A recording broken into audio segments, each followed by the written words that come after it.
e ficar alimentando esse lado ruim que a gente tem naturalmente dentro de todos nós, né? Então, eu acho que a tecnologia está sendo usada de uma forma muito perniciosa nesse sentido. E a gente tem que se policiar quanto a isso, né?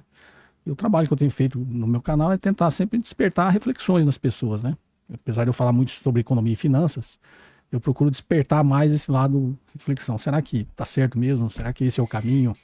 Será que a gente tem que realmente, né, ser tão radical nas posições? A gente não pode ouvir o outro, a gente não pode evoluir, né, com o que o outro está dizendo. Então, eu acho que a filosofia nos ajuda muito nisso. E a filosofia oriental ajuda muito mais, porque ela tem uma base muito mais no coletivo do que no individual, né?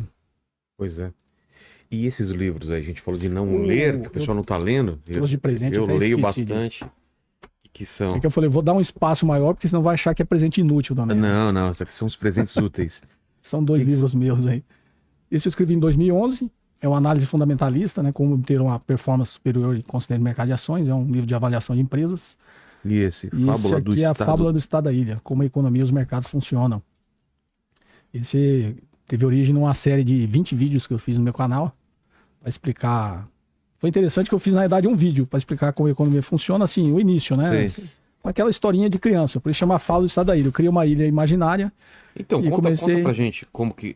Porque eu tenho curiosidade mesmo de saber que para mim sempre o economês é sempre complicado. Você vai gostar desse aí então, Vilela. Assim, é mesmo? E a satisfação que eu tive, assim, eu fiz esse primeiro vídeo, o pessoal, pô, que legal a história, pessoal, explica aí mais pra gente. Aí eu falei, pô, dá pra esticar a história e continuar contando, né? Eu fui esticando a história e aí eu comecei a ensinar como a moeda é criada, primeiro trocas e depois a moeda. Do escambo para moeda, para criação de dinheiro. Se a gente fosse fazer uma linha do tempo assim bem simplificada, como que começa essa relação e por que essa necessidade, né, das pessoas? Porque as pessoas tinham necessidades diferentes e produziam ou tinham coisas diferentes. Isso.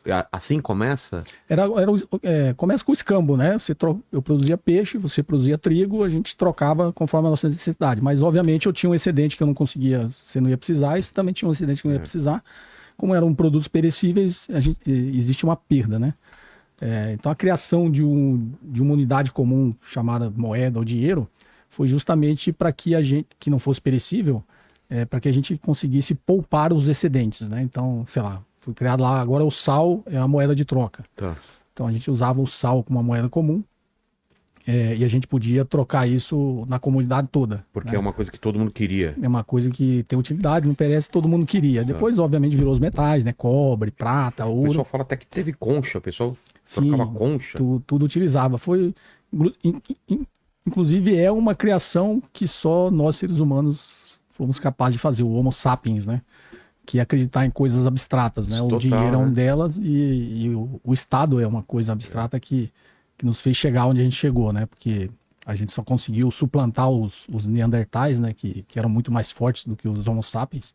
Eram mais caçadores, mais fortes, mais hábeis. Cérebro maior. E se você olhar pela teoria da evolução, fala, mas quem tinha que ter vencido essa briga eram os Neandertais, né? Mas eles não tinham a capacidade de acreditar em coisas abstratas. Então eles só conseguiam chegar ao máximo de comunidade de 150 indivíduos, que tinha que ter uma linhagem de parentesco, né? Sim. Então, quando ele chegava nessa de 150 e a comunidade começasse a crescer, começava a ficar um parentesco muito longe e, obviamente, a liderança sempre era desafiada, entrava em brigas internas, batalhas internas e eles se separavam. Então eles não conseguiam formar comunidades acima de 150 indivíduos. E os Homo sapiens não, a gente